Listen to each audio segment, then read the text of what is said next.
When did you realize your siblings were using you? I was 12 when Dad died in a construction accident, leaving Mom with 4 kids and a mortgage she couldn't afford. My older brother Ethan was 17, my sister Riley 15, and my twin brother Cole shared my birthday, but acted like we were strangers. The life insurance money disappeared fast.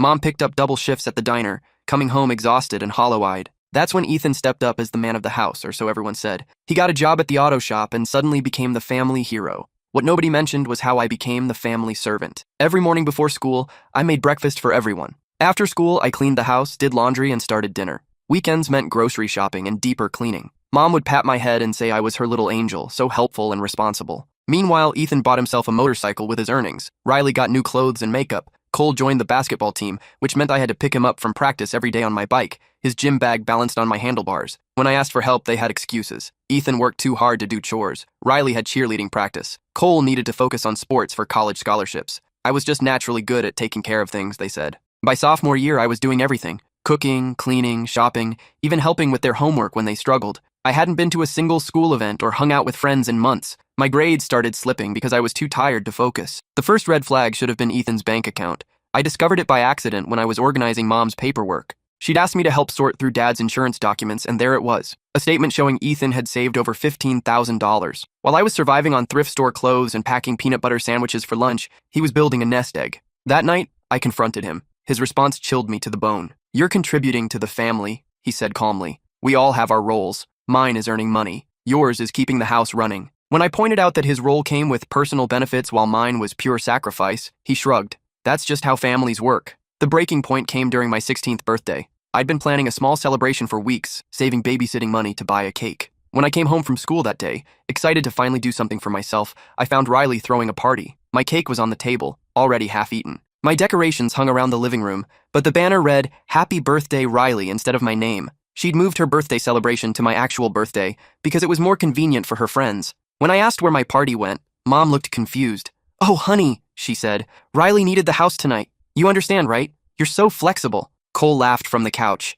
"It's not like you have friends to invite anyway." That's when something inside me snapped. I went to my room and started digging through everything I'd been ignoring. Bank statements, receipts, calendars. What I found made me physically sick. For 3 years, I'd been subsidizing their lives with my labor while they built their futures on my back. The evidence was overwhelming. Ethan hadn't just saved $15,000, he'd saved $32,000 while I bought groceries with my babysitting money. Riley had a secret credit card that Mom had co-signed, maxed out on clothes and makeup that I couldn't afford. Cole's basketball camp fees, equipment, and travel expenses had all come from what should have been the family emergency fund. And Mom? She wasn't working double shifts anymore. She dropped down to part-time 6 months ago, but kept pretending she was exhausted from overwork. She was dating someone, a guy named Frank who took her out for expensive dinners while I ate ramen noodles for the 4th night that week. I'd been played by my entire family. The next morning, I called in sick to school and drove to Dad's old workplace. His former supervisor, Mr. Peterson, had always told us kids to call if we needed anything. I'd never taken him up on it, but desperation makes you bold. When I explained the situation, his face darkened.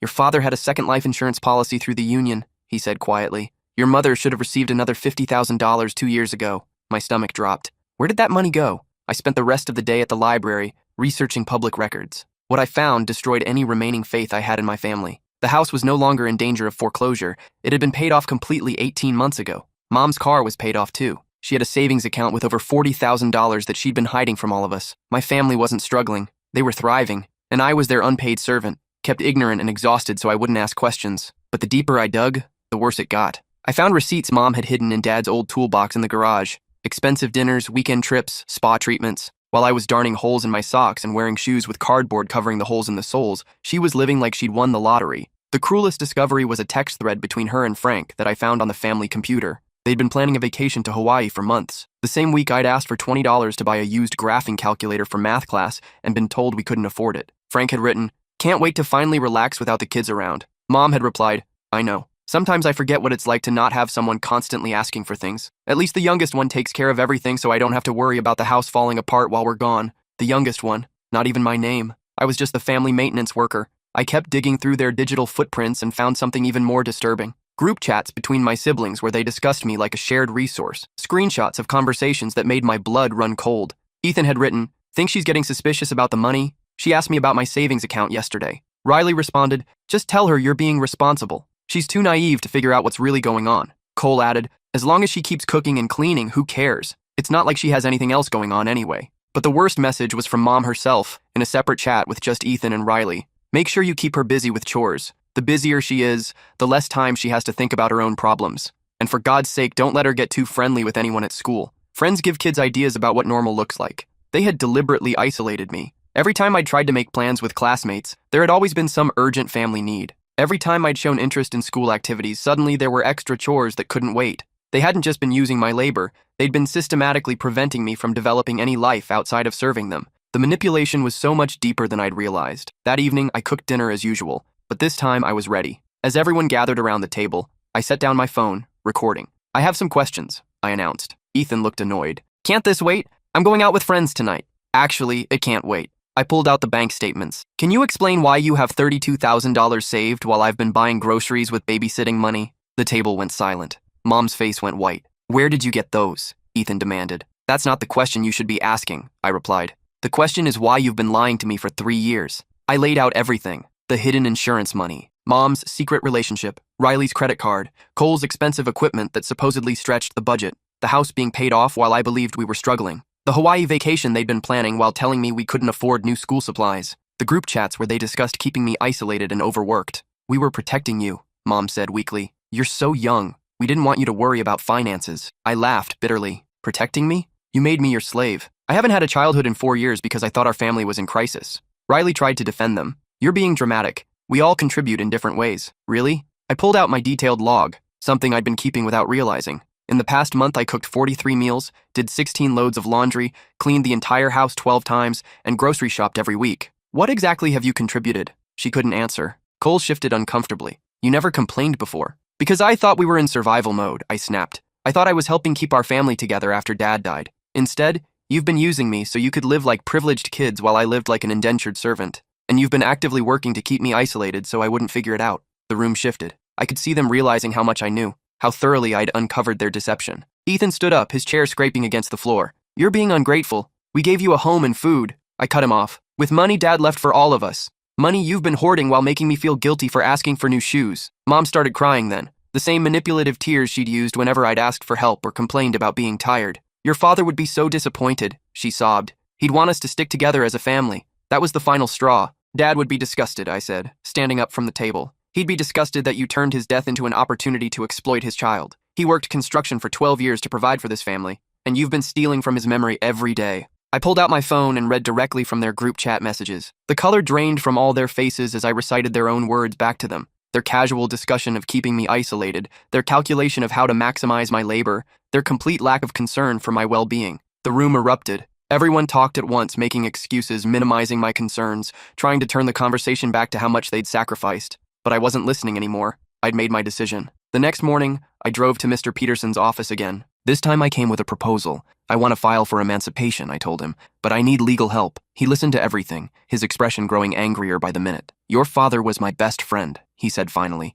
If he knew what they were doing to you. He shook his head. I'm calling my lawyer right now. He referred me to a woman named Ms. Rodriguez who specialized in family cases. When I explained the situation and showed her the group chat screenshots, she was horrified. This is financial abuse, she said bluntly. They've been exploiting your labor while hiding assets. But this level of calculated manipulation, this is sophisticated psychological abuse. We can definitely build a case, but you need to understand. Your family will fight this. They'll make you the villain. I was ready for that. What I wasn't ready for was the campaign of psychological warfare that followed. Mom started having mysterious medical episodes whenever I mentioned moving out. Suddenly, she had migraines, chest pains, and fainting spells that required me to rush her to the emergency room, only for doctors to find nothing wrong. Ethan began sabotaging my work. He'd mess up the laundry I'd folded, dirty dishes I'd cleaned, even hide important documents I needed for the legal case. When I confronted him, he'd claim he was just being careless. Riley recruited her friends to harass me at school. They'd whisper in hallways about how I was abandoning my poor widowed mother, spread rumors that I was stealing money from the family, and started a social media campaign calling me selfish and ungrateful.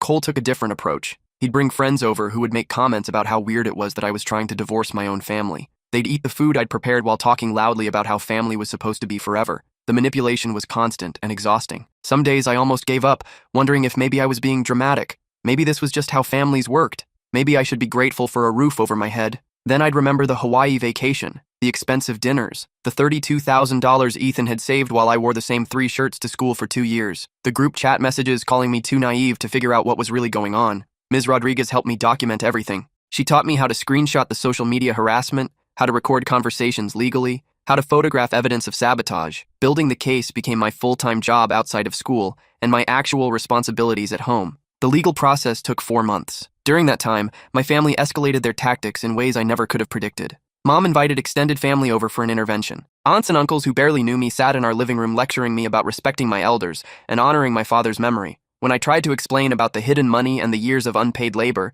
they dismissed it as teenage rebellion. Your mother has sacrificed everything for you kids, my aunt said. The least you can do is help around the house. When I pulled out bank statements showing Mom's secret accounts, they accused me of invasion of privacy and suggested I needed counseling for my anger issues, but I was prepared this time. I'd learned from Ms. Rodriguez to document everything, so I had copies of all the evidence safely stored outside the house. When my uncle tried to confiscate my phone, claiming I was being disrespectful by recording the conversation, I calmly informed him that I had the legal right to record in my own home. That's when the family meeting turned ugly. My uncle got in my face, his voice rising as he told me I was destroying the family that had raised me. When I didn't back down, he grabbed my wrist hard enough to bruise it. I took photos of the bruise that night and added them to my legal file. Ethan started bringing his girlfriend around, a sweet girl named Amanda who clearly had no idea what was happening. He'd make pointed comments about how some people appreciate family while others just take everything for granted. Amanda would look confused, then try to change the subject to something lighter. I felt sorry for her. She had no idea she was dating someone who'd spent years systematically exploiting his younger sibling.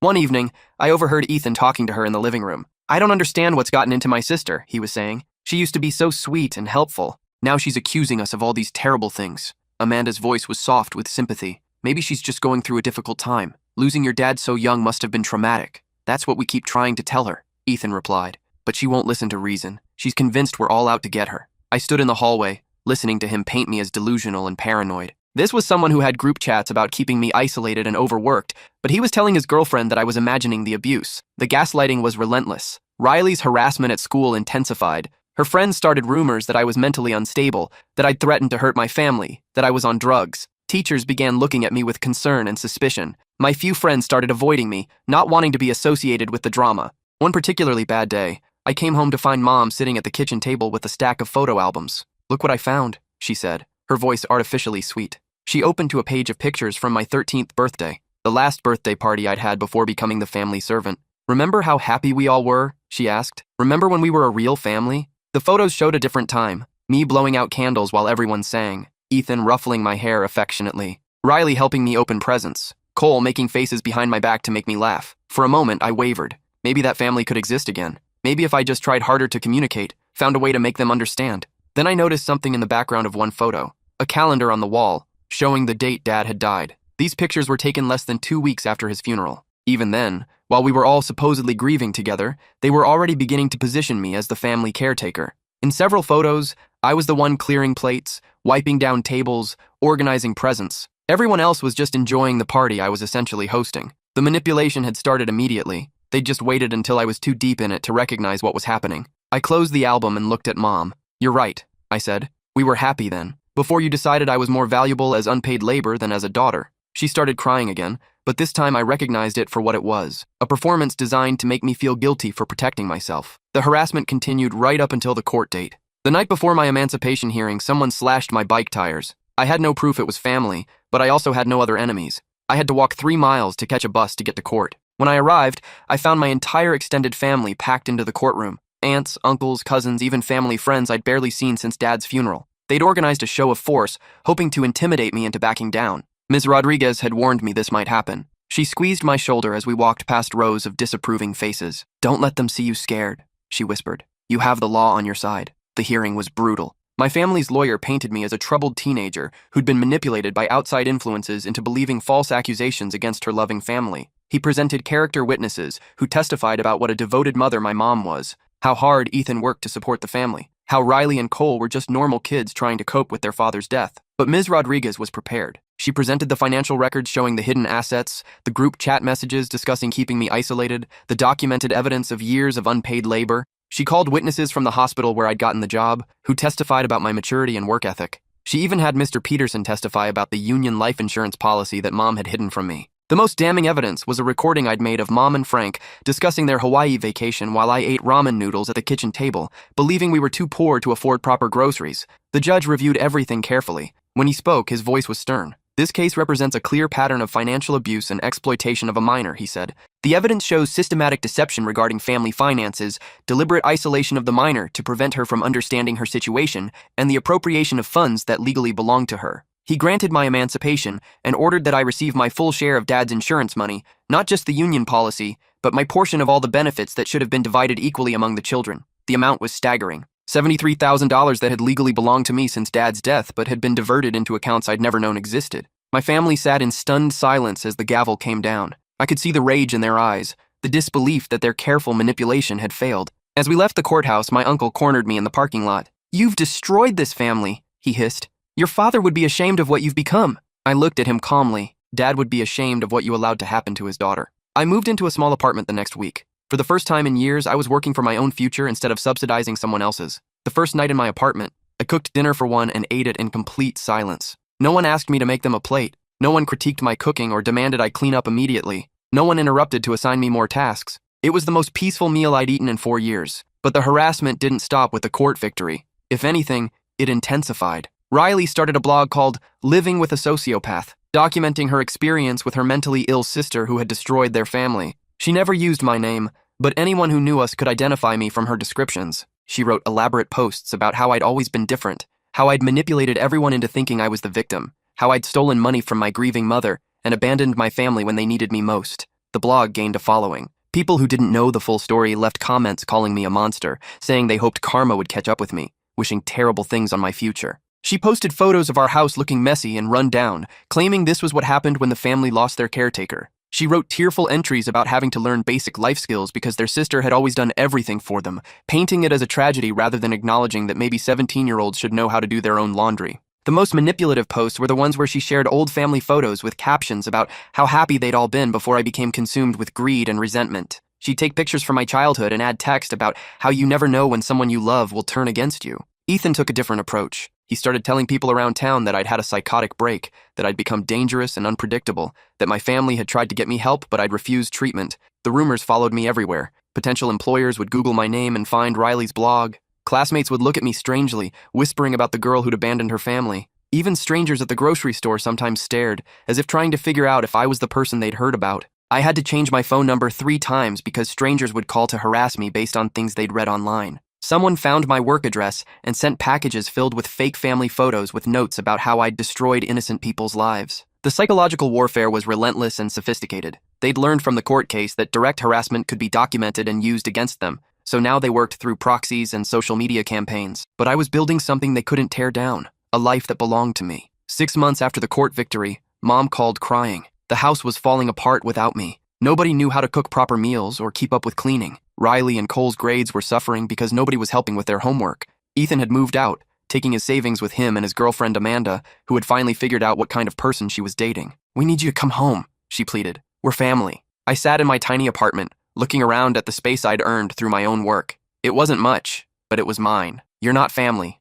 I said quietly. "Family doesn't exploit each other. Family doesn't lie and steal and manipulate. You had 4 years to treat me like a person instead of free labor." "But we're sorry," she insisted. "We'll do better." "I'm sure you will," I replied. "You'll have to." The conversation lasted 2 hours. Mom cycled through every manipulation tactic in her arsenal: guilt, anger, false promises, threats, fake medical emergencies. She told me Dad would be ashamed of me, that I was destroying his legacy, that no one would ever love me if I could abandon my own family. When none of that worked, she offered me money. "We'll pay you," she said desperately. "Minimum wage for the housework, and you can have your own room back, with a lock if you want." The offer was telling. She was finally admitting that what I'd been doing was worth paying for, but only now that she had to do it herself. "Too little, too late," I said, and hung up. But the calls kept coming. Different family members would try different approaches. My aunt called to tell me about Mom's depression and how I was responsible for her deteriorating mental health. My cousin called to say she'd always looked up to me and couldn't understand how I'd become so cold and selfish. Cole called drunk one night, crying about how hard everything had become without me there to take care of everyone.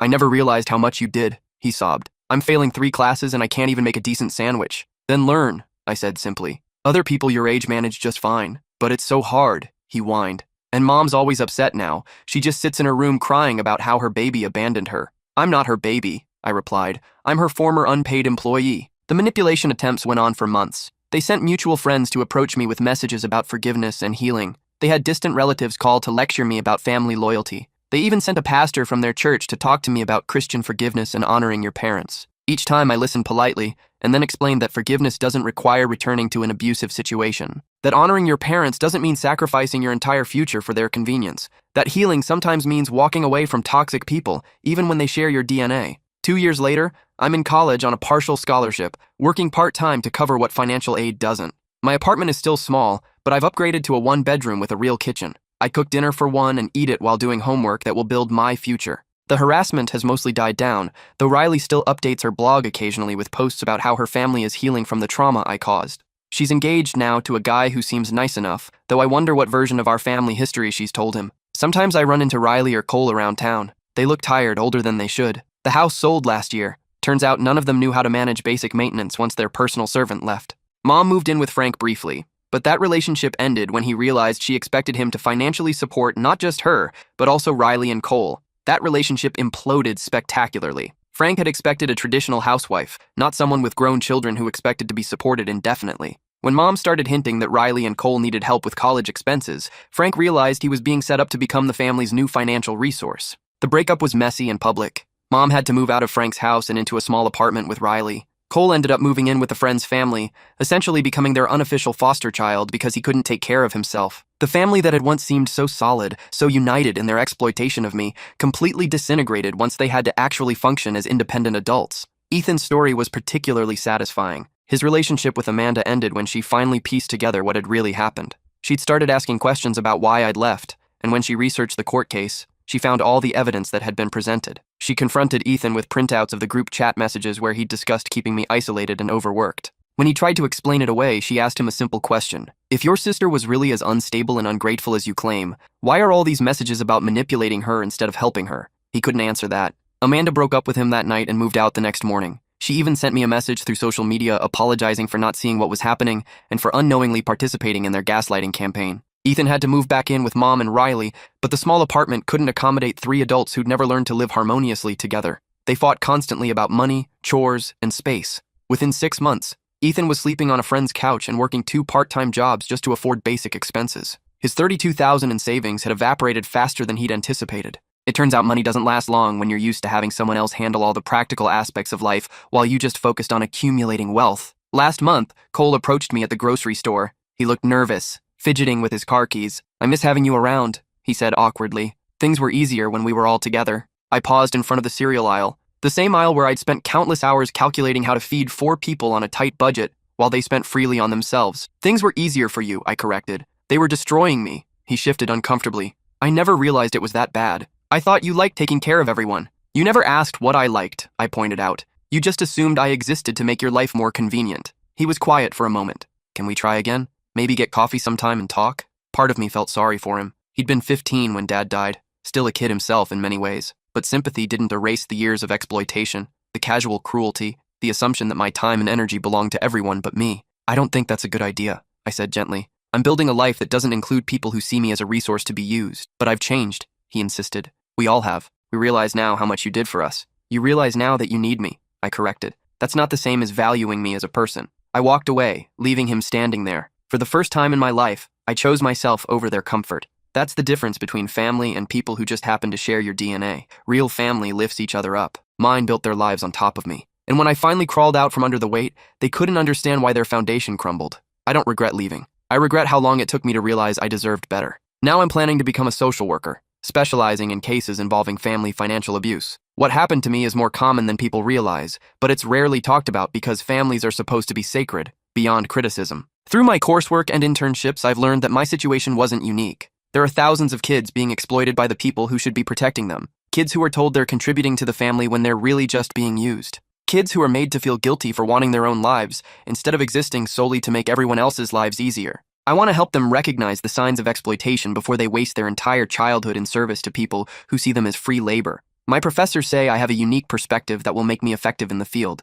They're right, but not for the reasons they think. I'm not effective because I survived trauma. I'm effective because I learned to recognize manipulation, to document abuse, and to value myself enough to demand better treatment. I've started speaking at high schools about family financial abuse and adolescent rights. The response has been overwhelming. After every presentation, students approach me with their own stories of exploitation, Kids who work full-time jobs while their parents spend the money. Kids who do all the household labor while their siblings focus on extracurriculars. Kids who are told they're selfish for wanting to go to college instead of staying home to care for family members. Many of them had never considered that their situations might be abusive because it was happening within their families. They'd been taught that family exploitation was just love and sacrifice, that questioning it was ungrateful and selfish. Sometimes I wonder what would have happened if I'd never found those bank statements, if I'd continued believing my family's lies about our financial situation. I probably would have graduated high school and immediately gotten a local job to continue supporting them. I might have never gone to college, never built my own life, never realized that families are supposed to nurture each member's individual growth rather than sacrifice one for the benefit of the others. I might have spent my entire life as their unpaid servant,